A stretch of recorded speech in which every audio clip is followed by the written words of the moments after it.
વિશ્વ ફોટોગ્રાફી દિવસ નિમિત્તે વડોદરામાં ફોટોગ્રાફર્સ એસોસિએશન ઓફ વડોદરા દ્વારા ક્લિક 13 નામના ભવ્ય ફોટોગ્રાફી એક્ઝિબિશનનું આયોજન કરવામાં આવ્યું છે. 19, 20 અને 21 ઓગસ્ટ દરમિયાન આકૃતિ આર્ટ ગેલેરી ખાતે યોજાઈ રહેલા આ પ્રદર્શનને ફોટોગ્રાફી પ્રેમીઓ અને કલાપ્રેમીઓ તરફથી સારો પ્રતિસાદ મળી રહ્યો છે. પ્રદર્શનમાં વિવિધ વિષયો અને પ્રસંગોને કેમેરામાં કેદ કરાયેલા સુંદર અને અનોખા ફોટોગ્રાફ્સ રજૂ કરવામાં આવ્યા છે. કુદરત, સંસ્કૃતિ, શહેર જીવન, સામાજિક પ્રસંગો તેમજ વિવિધ માનવીય લાગણીઓને દર્શાવતા ફોટોગ્રાફ્સ મુલાકાતીઓનું ધ્યાન ખેંચી રહ્યા છે. આ પ્રસંગે ફોટોગ્રાફર્સ એસોસિએશન ઓફ વડોદરાના સભ્યો તેમજ ફોટોગ્રાફી ક્ષેત્ર સાથે જોડાયેલા અગ્રણીઓ ઉપસ્થિત રહ્યા હતા.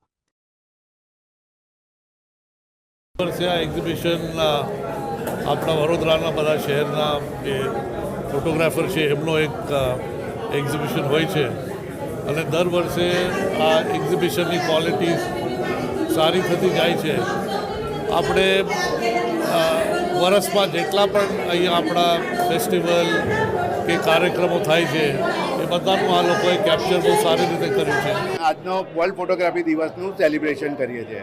આ 13મા વર્ષે પણ દરેક ફોટોગ્રાફરે પોતપોતાની આગવી ઓળખ પ્રમાણે ફોટોગ્રાફ્સ અહીંયા પ્રદર્શિત કર્યા છે અને એની અંદર મેં વડોદરા શહેરનું કલ્ચર, વડોદરા શહેરની હિસ્ટોરી એ વસ્તુને મૂકી છે અને વોટર લોગિંગ જેવા વિષયની અંદર પણ પ્રજા આપણી કેવી રીતે એની અંદરથી મજા લઈ શકે છે એ પ્રમાણેના પિક્ચરનું અહીંયા પ્રદર્શિત કરવામાં.